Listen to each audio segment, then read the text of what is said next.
ऐसे समय में अमेरिका आपके सीज फायर डिक्लेयर कर रहा है। देश के लोगों के मन में सवाल है कि क्या यह 140 करोड़ हिंदुस्तानियों के स्वाभिमान और सम्मान के साथ खिलवाड़ नहीं? क्या यह भारत की संप्रभुता के साथ खिलवाड़ नहीं?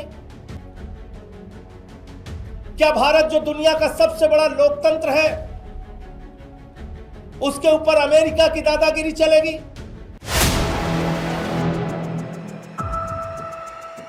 नमस्कार, 4 PM पर आप सभी का स्वागत है।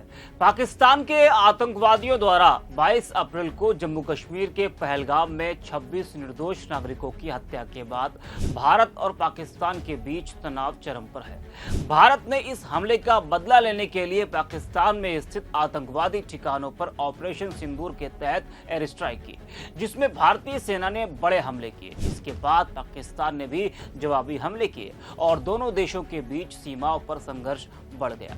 भारतीय सेना ने पाकिस्तान के अंदर घुसकर जवाब दिया। इस हमले को पहलगाम हमले का बदला माना जा रहा था। पूरा देश चाह रहा था कि पाकिस्तान को इससे भी बड़ा जवाब दिया जाए। देश उसका इंतजार कर रहा था। सेना की हौसला अफजाई हो रही थी, लेकिन फिर अमेरिकी राष्ट्रपति डोनाल्ड ट्रंप ने इस स्थिति को गंभीरता से लिया और अमेरिका ने दोनों देशों के नेताओं से संपर्क किया। अमेरिका की मध्यस्थता से 7 मई को सीज फायर समझौता हुआ, जिसे दोनों देशों ने स्वीकार किया, लेकिन उसके बाद पाकिस्तान ने सीज फायर तोड़ दिया। सीज फायर के बाद विपक्ष ने पीएम मोदी पर हमला बोला। यह आरोप लगाया कि उन्होंने अमेरिकी दबाव में आकर कार्रवाई रोक दी। हालांकि सरकार लगातार यह बात कह रही कि किसी बाहरी दबाव के तहत यह फैसला नहीं लिया गया है। वहीं भारत और पाकिस्तान के बीच सीज फायर पर आम आदमी पार्टी के सांसद संजय सिंह का बड़ा बयान सामने आया है। उन्होंने कहा कि सीज फायर किन मुद्दों पर हुआ है, इसकी जानकारी प्रधानमंत्री को देनी चाहिए। संजय सिंह ने कहा कि इस पर सर्वदलीय बैठक और संसद में विशेष चर्चा होनी चाहिए। बता दें कि बीते शनिवार को अमेरिका के राष्ट्रपति डोनाल्ड ट्रंप ने भारत और पाकिस्तान के बीच सीज फायर कराया। इसके बाद से विपक्ष के नेता सरकार पर सवाल उठा रहे। सांसद संजय सिंह ने प्रेस कॉन्फ्रेंस में केंद्र सरकार से कई सवाल किए। उन्होंने कहा कि अमेरिका के दबाव में आकर केंद्र सरकार ने क्यों सीज फायर किया। इसके अलावा संजय सिंह ने कहा कि अमेरिका कहता है कि दोनों देशों के बीच व्यापार संबंध शुरू होंगे। जिसने हमारी बहनों का सिंदूर छीन लिया, उसके साथ हम कैसे व्यापार कर सकते हैं। साथ ही संजय सिंह ने सवाल किया कि सरकार पीओके वापस ले सकती थी, तो अमेरिका ने सीज फायर क्यों डिक्लेयर किया। जरा आप भी सुनिए संजय सिंह को। लेकिन जब भारतीय सेना इतनी बहादुरी का परिचय दे रही थी, पाकिस्तान को उनके घर में घुस के मार रही थी, हमारे जो तकनीक का विस्तार है वो इतना प्रबल था कि हमने पाकिस्तान की तरफ से होने वाले ड्रोन अटैक्स को विफल किया, हवा में विफल किया, उनके एयरबेस सिस्टम को नष्ट किया, उनके ड्रोन्स को नष्ट किया। जब पाकिस्तान के द्वारा गुरुद्वारे पे हमला हुआ, राजौरी में हमारे एडीसी राजकुमार थापा जी की मृत्यु हो गई, हवालदार दिनेश शर्मा शहीद हो गए, अली शेख जी शहीद हो गए, सब इंस्पेक्टर इम्तियाज शहीद हो गए, पवन कुमार जी शहीद हो गए, राजस्थान के हमारे लाल शहीद हो गए। हमारे सेना के जवान अपनी शहादत देकर पाकिस्तानियों के आतंकवाद का मुकाबला कर रहे थे, पाकिस्तानियों के सेना के हर हमले का मुकाबला कर रहे थे।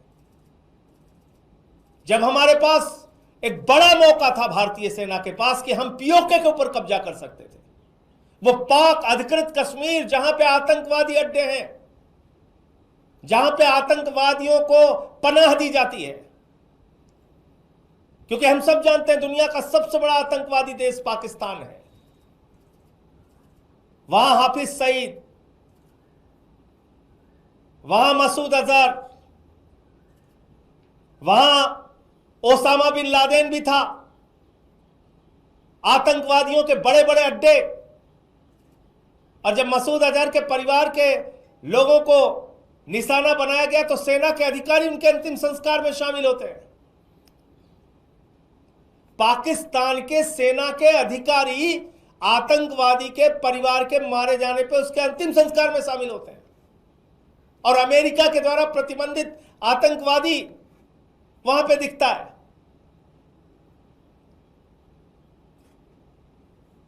देश के लोगों के मन में एक सवाल है, बहुत बड़ा सवाल, कि जब भारतीय सेना अपने शौर्य और पराक्रम का परिचय दे रही थी, इतनी बहादुरी से पाकिस्तान की सेना का मुकाबला कर रही थी, आतंकवादी अड्डों को नष्ट कर रही थी, पाक ऑक्युपाइड हम कश्मीर पे हम कब्जा कर सकते थे, हम बलूचिस्तान में जो असंतोष है उसके कारण बलूचिस्तान को उनसे अलग कर सकते थे, उसी तरीके से जिस तरह से 1971 में बांग्लादेश को हमने अलग किया, 2 टुकड़े किए पाकिस्तान के। ऐसे समय में अमेरिका आपके सीज फायर डिक्लेयर कर रहा है। देश के लोगों के मन में सवाल है कि क्या यह 140 करोड़ हिंदुस्तानियों के स्वाभिमान और सम्मान के साथ खिलवाड़ नहीं? क्या यह भारत की संप्रभुता के साथ खिलवाड़ नहीं? क्या भारत जो दुनिया का सबसे बड़ा लोकतंत्र है उसके ऊपर अमेरिका की दादागिरी चलेगी? अमेरिका का दबाव चलेगा? भारत और पाकिस्तान के बीच में जब भारतीय सेना अपने लक्ष्य को पाने की दिशा में अग्रसर थी, उस समय अमेरिका की धरती से सीज फायर डिक्लेयर हो रहा है। अमेरिका का राष्ट्रपति ट्रंप सीज फायर डिक्लेयर कर रहा है। से आए पहलगाम में जिन्होंने बहनों के सिंदूर उजाड़े, उनका क्या हुआ? उनके खिलाफ कार्रवाई कब और कैसे होगी? पूरा देश आपसे पूछना चाहता है, प्रधानमंत्री नरेंद्र मोदी जी, भारत की संप्रभुता, भारत के स्वाभिमान और सम्मान के साथ खिलवाड़ करने की इजाजत किसी को नहीं है। भारत अपने फैसले लेने में सक्षम है, और देश के प्रधानमंत्री से लेकर कोई भी मंत्री हो या बड़े बड़े पद पर बैठने वाले लोग संप्रभुता की रक्षा का शपथ लेते हैं। इसलिए मैं कहना चाहता हूं, ये भारत की संप्रभुता पर एक प्रहार है। जब 78 वर्षों में हमारा एक ही स्टैंड रहा कि दोनों देश आपस में तीसरे देश की मध्यस्थता के बगैर बातचीत और फैसला लेंगे, तो अमेरिका की मध्यस्थता कहां से आ गई? ट्रंप की मध्यस्थता कहां से आ गई? और वो ट्रंप कह रहा है भारत और पाकिस्तान दोनों महान देश हैं। वो पाकिस्तान को महान देश मानता है। मोदी जी, क्या आप पाकिस्तान को महान देश मानते हैं? वो आतंकवादियों को पनाह देने वाला देश, वो आप भी उसको महान देश मानते हैं क्या? वो दोनों देशों को शक्तिशाली देश मानता है ट्रंप। आप पाकिस्तान जिनके यहां खाने के लिए मोहताज है, उनको आप शक्तिशाली देश मानते हैं।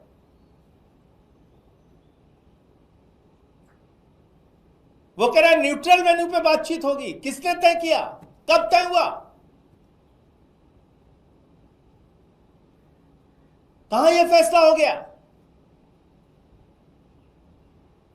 वो कह रहा है कश्मीर के मुद्दे पे भी बातचीत होगी। इसलिए ये पूरे देश के मन में गुस्सा है, नाराजगी है, और लोगों के मन का सवाल है जिसको प्रधानमंत्री को सामने आके जवाब देना चाहिए। प्रधानमंत्री जी को इन विषयों पे, इन सवालों पर जवाब देना चाहिए। अमेरिका कौन होता है हमारे फैसले? वो कह रहा है दोनों देशों के बीच में व्यापारिक संबंध स्थापित करेंगे। जो गद्दार देश 3 घंटे तक सीज फायर का पालन नहीं कर सका, उस गद्दार देश से आप उम्मीद करते हैं आप वहां के साथ व्यापारिक संबंध स्थापित करेंगे अमेरिका के कहने पर?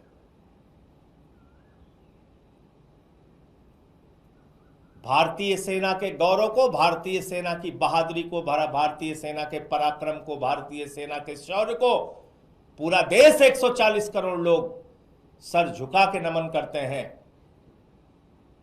और जब हमारी सेना अपने लक्ष्य को प्राप्त करने के लिए पीओके हासिल करने की दिशा में, बलूचिस्तान को अलग थलग करने की दिशा में आगे बढ़ रही थी, उस समय अमेरिका के कहने पे, ट्रंप के कहने पे ये सीज फायर किन परिस्थितियों में और किस दबाव में हुआ, पूरे देश को इस बात की जानकारी प्रधानमंत्री नरेंद्र मोदी जी को देनी चाहिए। और इसके लिए सर्वदलीय बैठक बुलाइए और पार्लियामेंट का स्पेशल सेशन बुलाइए, इन सवालों का जवाब दीजिए। देश के लोगों के मन में एक सवाल है, बहुत बड़ा सवाल, कि जब भारतीय सेना अपने शौर्य और पराक्रम का परिचय दे रही थी, इतनी बहादुरी से पाकिस्तान की सेना का मुकाबला कर रही थी, आतंकवादी अड्डों को नष्ट कर रही थी, पाक ऑक्यूपाइड हम कश्मीर पे हम कब्जा कर सकते थे, हम बलूचिस्तान में जो असंतोष है उसके कारण बलूचिस्तान को उनसे अलग कर सकते थे, उसी तरीके से जिस तरह से 1971 में बांग्लादेश को हमने अलग किया, 2 टुकड़े किए पाकिस्तान के। ऐसे समय में अमेरिका आपके सीज फायर डिक्लेयर कर रहा है। देश के लोगों के मन में सवाल है कि क्या यह 140 करोड़ हिंदुस्तानियों के स्वाभिमान और सम्मान के साथ खिलवाड़ नहीं? क्या यह भारत की संप्रभुता के साथ खिलवाड़ नहीं? क्या भारत जो दुनिया का सबसे बड़ा लोकतंत्र है, उसके ऊपर अमेरिका की दादागिरी चलेगी? अमेरिका का दबाव चलेगा? भारत और पाकिस्तान के बीच में जब भारतीय सेना अपने लक्ष्य को पाने की दिशा में अग्रसर थी, उस समय अमेरिका की धरती से सीज फायर डिक्लेयर हो रहा है। अमेरिका का राष्ट्रपति ट्रंप सीज फायर डिक्लेयर कर रहा है। से आए पहलगाम में जिन्होंने बहनों के सिंदूर उजाड़े, उनका क्या हुआ? उनके खिलाफ कार्रवाई कब और कैसे होगी? पूरा देश आपसे पूछना चाहता है प्रधानमंत्री नरेंद्र मोदी जी। भारत की संप्रभुता, भारत के स्वाभिमान और सम्मान के साथ खिलवाड़ करने की इजाजत किसी को नहीं है।